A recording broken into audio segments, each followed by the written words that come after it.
Alors bonjour Co, merci d'être venu pour cette nouvelle émission de Culture D. Alors ce que je veux dire n'est pas très original, je ne suis pas la première à le dire que vous êtes une virtuose, que ce soit aussi bien au violon qu'au violoncelle. Alors comment s'est fait en fait la rencontre avec ces deux instruments? Alors bonjour Sarah, merci beaucoup de me recevoir. Voilà ma première interview filmée. Ah oui, oui. Donc je suis un petit peu pas à l'aise. Non, mais pas de stress, pas de stress. D'accord. Merci pour vos questions, cette première question intéressante. Alors déjà, je vais bien cadrer les choses. Je ne suis pas virtuose au violoncelle. J'essaie d'assurer au violon. Voilà. Vous êtes modeste.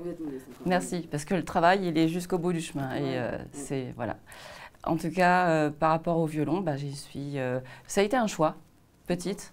Voilà, mes parents m'ont demandé quel instrument je voulais pratiquer, et puis c'est venu, on va dire, peut-être d'une manière influencée, parce qu'en fait, mes parents m'ont raconté que lors de leur périple entre le pays qu'ils ont quitté et la France, ils ont été réfugiés dans un lieu où tous les soirs, pendant plusieurs mois, une dame venait jouer du violon pour les immigrés.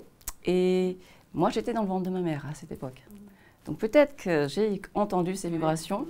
Et grâce à ça, j'ai fait le choix de jouer du violon. Ah oui, c'est possible que c'est traversé en fait le cordon ombilical. Oui. Dit comme ça, c'est pas terrible. Donc, vous aviez quel âge en fait quand vraiment vous êtes senti J'ai commencé le violon à 9 ans, ce qui n'est pas très tôt. Ce qui est pour certains un peu tard, parce qu'au conservatoire, mes camarades avaient commencé déjà à 5 ans ou 6 ans. Ah oui, voilà. Mais bon, 9 ans, c'est bien. Oui, c'est très bien. Alors, lequel des deux, en fait, est plus compliqué à jouer et quelle est ta préférence? Je dirais que les deux sont compliqués. Et le fait d'avoir commencé le violoncelle, le violon, en fait, m'a pas aidé vraiment à jouer du violoncelle. Je me suis mise au violoncelle pratiquement 10 ou 15 ans plus tard, après avoir arrêté le violon, en fait, l'école de musique. Et les deux violons, les deux instruments ont une approche complètement différente. Donc, je dirais que pour moi, les deux sont très difficiles à jouer. De toute façon, ce sont deux instruments où il n'y a aucun repère sur le manche.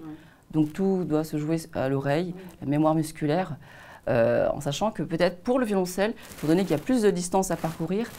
Donc, les risques sont plus grands, on va dire, peut-être. Je saurais dire. Pour moi, ils sont difficiles, tous les deux. Voilà. Et tu sens plus à l'aise, en fait, au violon, violoncelle On va dire que je n'ai pas du tout la même approche avec les deux instruments. Moi, quand je joue le violon, c'est vraiment pour faire une partie mélodique, comme un chanteur, à travers un instrument. Quant au violoncelle, je l'utilise plus pour m'accompagner quand je chante. Donc, il est en tant qu'instrument accompagnateur. Voilà. Alors, raconte-nous ta première fois devant un public sur scène ou pas, qu'importe. Je dirais que c'était en tant qu'élève à l'école ou professionnel? Professionnel. Professionnel, vraiment, quoi. Raconter dans quel sens parce que émotion, le track ou je sais pas. D'accord. Alors le track, ça fait bien longtemps que je joue devant un public et toujours différent. Je l'ai toujours. Ça, je n'arrive pas à me l'enlever et même quelque part, ça me rassure. D'accord. Je pense que ça traduit chez moi une manière de vouloir bien faire ce que j'ai à faire. Donc ce track-là, je relie à ça. Et donc, si je ne l'ai pas, un jour, c'est que j'ai peut-être plus la même motivation et Voilà, non, je veux bien faire à chaque fois que je fais une représentation. Donc le track, ça c'est inévitable. Et ensuite, par rapport au public, il n'y a pas deux concerts qui se ressemblent, deux représentations. À chaque fois, c'est dans un cadre différent, des gens qui se comportent différemment, parce que ça peut être dans un restaurant, ça peut être un festival. Donc les gens se comportent différemment et c'est jamais la même chose. Donc en fait, par rapport au public, c'est à chaque fois, c'est nouveau à chaque fois. Donc je me lasse pas par rapport à ça. Et j'ai appris, par rapport à ça, à gérer l'humilité. Parce qu'en fait, face à un public qui est en train de boire, manger, discuter, un cocktail, n'importe quoi, l'attention n'est pas la même que lors d'un concert. Et donc là, au début, on peut se dire, personne ne m'écoute, ça n'intéresse personne et tout. Mais heureusement, il y a des gens sympas qui, à la fin, ou avant de partir, viennent me voir et me disent excusez-nous, on est en train de parler et tout, mais ce que vous faites est super bien, on aurait aimé être plus attentif, mais bon, voilà, donc je voulais m'excuser et tout. Je dis non, mais il n'y a pas de souci. Et à chaque fois, comme il y a des personnes qui le font, je me dis bon, le fait que les gens ne t'applaudissent pas ou ne te regardent pas tout le temps, c'est juste parce qu'ils sont occupés. Et puis bon, quand on apprend ça, après, j'ai eu plus de facilité après à être dans des contextes où les gens ne sont pas là pour m'écouter, où j'étais là pour juste faire une ambiance musicale. Et c'était tout aussi plaisant parce que quand il y a des gentilles personnes qui viennent vous remercier, malgré tout, ça fait plaisir. Oui, c'est sûr. Parce que j'ai vu des vidéos où en fait vous étiez dans un contexte pas toujours très évident, où des personnes passaient devant vous, etc. Quoi, donc c'était pas... Donc alors, un passage au conservatoire, enfin conservatoire La Rochelle, Bordeaux. Alors ta formation est forcément classique, mais tu as préféré le jazz, l'électro-rock, la musique celtique. Alors, qu'est-ce qui a amené en fait ton répertoire à être plus contemporain aujourd'hui? Alors, j'ai pas préféré parce que j'aime beaucoup la musique classique. Disons que moi, j'aime ce qui n'est pas routinier. Autant j'aime la musique celtique, je ne supporterais pas d'en faire tous les jours. De faire que des concerts celtiques, je ne pourrais pas. J'ai besoin de varier. Voilà. Et il m'arrive j'ai des périodes où je vais travailler quelques sonates au violon, sonates classiques. Il y a des périodes où je vais être sollicitée pour jouer avec des musiciens de jazz. Et là, je vais me remettre à faire mes gammes de jazz, voilà, reprendre les habitudes qu'il faut pour ce genre de musique. Et c'est ce que j'aime. À travers la musique, c'est de voyager dans des styles différents. Voilà. C'est vrai que c'est pas très, c'est assez atypique en fait pour une violoniste en fait de s'adapter à différents genres et tout. C'est quand même. Alors c'est ma spécialité. Moi je me surnomme VTT, c'est-à-dire violoniste tout terrain. Et l'avantage que ça, oui, l'avantage que ça, en tout cas pour moi, c'est que quand je m'enrichis en découvrant des styles différents. Chaque chose que je découvre après va apporter une couleur particulière à mon jeu personnel quand j'improvise sur des morceaux, on va dire, sans penser au genre. Voilà. J'ai été enrichie de la manière dont on fait des ornements en musique celtique, enrichie de la manière dont on fait un phrasé en jazz, et tout ça me donne des couleurs supplémentaire pour ma palette de couleurs personnelle quand j'improvise. D'accord. Et en fait, quel est ton style de musique favori malgré tout? Est-ce que tu as un style de musique On va dire que là où je me sens détendue et où j'arrive à un peu me laisser aller, c'est le blues. J'aime bien le blues. Ouais. D'accord. J'aime bien ça. Peut-être aussi parce que, quelque part, ça c'est très proche des musiques, entre guillemets, des gammes d'Asie, en fait. Gamme pentatonique. Voilà, c'est ça. Et donc, j'ai entendu un peu la musique folklorique asiatique grâce à mes parents, grâce ou à cause, parce que parfois, ça fait un peu mal aux oreilles. Mais voilà, j'étais un peu habituée à ça. Et le blues, j'ai l'impression que c'est assez proche. De ce que j'ai entendu quand j'étais plus jeune. Alors, tu aurais pu être concertiste dans un philharmonique comme André Rieu. Tu as choisi d'évoluer en tant que soliste, un peu à l'image de Lindsey Stirling.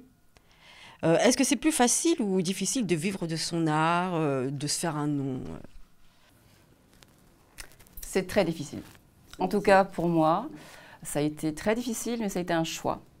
Un choix sur le tard, parce qu'en fait, j'ai commencé à me professionnaliser un peu avant 40 ans, 35-40 ans. J'ai eu fait plusieurs métiers qui n'avaient rien à voir avec la musique avant. Et approchant la quarantaine, je me suis dit, bon, si tu ne vas pas le faire maintenant, tu ne sauras jamais si tu peux, entre guillemets, vivre de ça. Okay. Voilà. Et donc, je me suis lancée. Et ça a pris plusieurs années pour me faire connaître. Il a fallu que je me serre la ceinture. Il a fallu que je joue un peu des coudes pour qu'on me donne l'opportunité de jouer. Et ben, ça a payé. Ça a payé parce qu'aujourd'hui, je suis intermittente du spectacle. Ah oui. Et qu'aujourd'hui, ben, je suis tranquille. Les gens m'appellent pour que je joue pour eux. Et ça, c'est très, très gratifiant. J'ai maintenant la reconnaissance des efforts que j'ai produits pour me professionnaliser. Voilà. Donc, ça a été très difficile au début, mais ça en vaut la peine. Alors, il y a 10 ans, en fait, Canal D t'a filmé jouant sur la place du marché à Draguignan. Alors, quelle était ton évolution depuis, en fait Ben justement, quand j'ai été filmée sur la place du marché, je me souviens très bien de cette vidéo. Ben, je jouais dans la rue, non seulement pour essayer de me faire connaître un peu, mais aussi parce que je me serrais la ceinture et que c'était à la fois joindre l'utile et l'agréable de jouer dehors. Et donc voilà, l'évolution, ben, c'est faite par l'effort, la patience et puis aussi l'envie de toujours bien faire et l'envie de bien faire, en fait, fait que le bouche à oreille fonctionne très bien. Moi, je ne suis pas très... je communique pas beaucoup sur ce que je fais, parce que le simple bouche à oreille a suffi pour que je trouve des engagements chaque année de plus en plus. Il y a eu quand même quelque chose, un concert, à un moment donné, qui a plus lancé, qui a vraiment été le déclic, en fait, dans ta carrière Ce qui a été le déclic, c'est lorsque j'ai composé mon album de musique celtique électro-rock. Okay. Parce que là, j'ai vraiment apporté ma touche personnelle musicale, au lieu de faire que des reprises, hein, parce que bon, les trois quarts, on va dire presque les trois quarts de ce que je joue sont des reprises. Et le reste, bah, ce sont mes compositions. Et en fait, souvent me sollicite pour jouer mes compositions. Voilà. Et tu as fait combien d'albums en fait Là, j'ai sorti un album de 20 titres de musique celtique électro-rock. Voilà, et ça fait maintenant, je crois, 5 ans qu'il est sorti, cet album. 5 ans, oui. Ok. Alors, plus récemment, on t'a vu à Quimper. Est-ce qu'il t'arrive de jouer en dehors de la France quand... Oui, bah, j'ai joué en Allemagne cet été. J'ai joué le printemps dernier au Maroc. Au Maroc. Voilà, dans le désert. J'ai eu cette chance de jouer au milieu des dunes et pour des femmes qui faisaient un trek. C'est le Trek Elle Marche. Voilà, et je l'ai joué pour les soutenir dans leur effort, dans leur aventure. Et pour moi, ça a été aussi une belle aventure, vraiment. Oui, j'imagine. Alors, tu as partagé la scène, en fait, avec des musiciens varois comme Léon Pass, oui. Qui est de Trans-en-Provence, le DJ Xa de Saint-Raphaël. Mais tu es aussi ouverte à d'autres musiques plus expérimentales, comme, je ne sais pas si on peut appeler ça la musique méditative, avec, par exemple, j'ai peur de mal prononcer, le joueur vietnamien Cadu. Oui. Voilà, qui joue du handpan. C'est ça. Voilà, c'est de la percussion à main. Ouais. Alors en fait, raconte-nous un peu comment se fait toutes ces rencontres. Alors avec la personne, le Vietnamien qui joue du handpan, il m'a contacté, en fait, je l'ai contacté en premier parce que c'est l'ami d'une de mes sœurs qui est au Vietnam. Et donc je lui ai dit que j'aimais bien ce qu'il faisait avec son instrument. Et il m'a proposé de jouer par-dessus une de ses vidéos.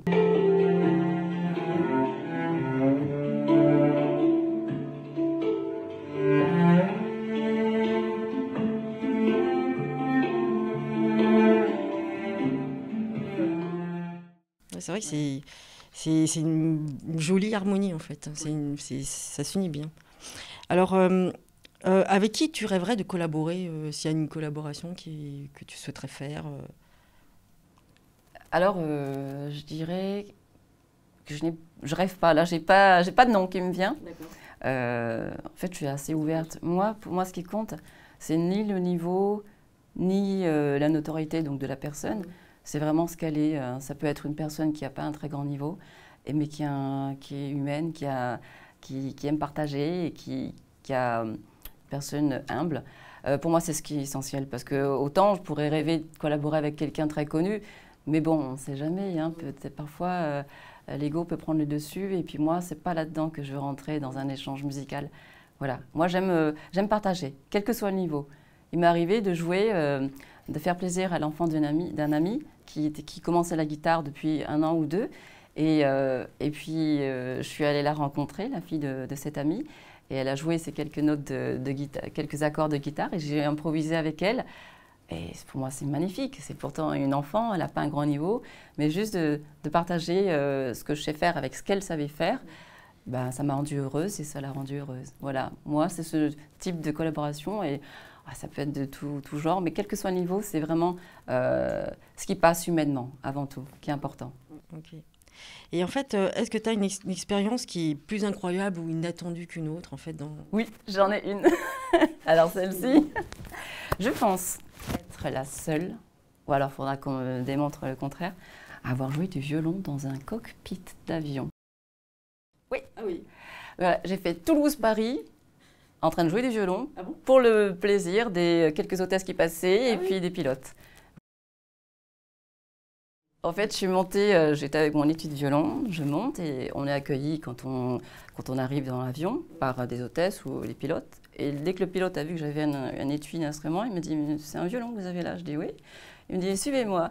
Et je l'ai suivi dans la cabine de pilotage. Et il m'a dit « Je vais faire une surprise à une hôtesse, alors vous allez jouer. Et puis comme ça, quand elle viendra, ça lui fera plaisir. » Voilà. Et donc, j'ai fait le décollage, atterrissage dans le cockpit. Et j'ai eu le plaisir de jouer Nuage, un morceau de jazz, au-dessus des nuages. Ah, ça a été vraiment, voilà. Ça, c'est mon anecdote. Voilà. Et c'est quelle compagnie, des fois, qu'on peut te retrouver J'ai pas le droit de le dire parce que c'était pas la règle légale de le faire. Donc, tu as d'autres cordes à ton violon, on va dire, en étant aussi donc auteur, compositrice, interprète. Alors, est-ce que tu as un autre album en projet, là, en cours? Oui, j'en ai même plusieurs. En fait, si vous voulez, j'ai un certain âge et j'ai commencé à composer et à écrire il y a déjà plus de 15 ans. Mais toutes ces compositions-là, je les ai écrites à une période où j'étais un peu, on va dire, j'avais besoin d'exulter à travers l'écriture, à travers des ambiances. Et on va dire que j'étais un peu trop prise par les émotions à cette époque-là. Donc c'était un peu quitte ou double de les sortir à ce moment-là. J'ai préféré ne pas juste les faire écouter un petit peu comme ça, à titre à des proches, on va dire. Ou parfois tenter juste un concert pour avoir une impression, un retour. Et en fait, j'ai été patiente. Je me suis dit, c'est pas le moment. Et d'avoir attendu, eh bien, mon regard a changé sur les textes que j'ai écrits. Et maintenant, je pense les interpréter avec plus de légèreté, même si ça parle de thèmes qui m'ont fait mal à l'époque. Voilà, je pense qu'il est bon parfois de savoir attendre. Et de ce fait, ben maintenant d'avoir attendu, ben j'ai 2-3 albums voilà, qui vont pas tarder à sortir sur des chansons. Sur mon prochain album de violon électrique, c'est 20 titres sur la musique celtique électro-rock, mais orientée celtique breton. D'accord. Voilà. Ah, oui. Le précédent était celtique irlandais. Voilà. Okay. Donc j'avais plusieurs choses qui mijotaient, on va dire, en même temps. Et maintenant, voilà, ça va être le moment. Super. Si tu n'avais pas été musicienne, ça aurait été quoi le plan B ou... Ah, ben, en fait, aujourd'hui, je suis musicienne, mais je me dis toujours, puisque j'ai besoin de mes doigts pour jouer du violon, je me dis, t'es pas à l'abri d'un accident. Moi, j'aime cuisiner, et parfois, quand je cuisine, je fais très attention, à chaque fois. Mais je me dis, bon, on peut perdre un doigt par accident, je ne sais quoi, et je me dis, bah, tant pis, bah, ça sera autre chose. Donc aujourd'hui, je me dis, je suis musicienne, mais demain, je vais être peut-être obligée de faire autre chose. Et ça ne me dérange pas. Ce que j'aimerais faire, ce que j'aime faire, c'est faire la cuisine, les arts plastiques, j'aime le sport, j'aime... Il y a tout un tas de choses à faire, en fait. Voilà. Donc maintenant, c'est la roqueuse de diamant. La roqueuse. Je ne l'ai jamais jouée, mais je vais le tenter. Ah bah super. Tout le monde connaît la chanteuse, non, la roqueuse de diamant.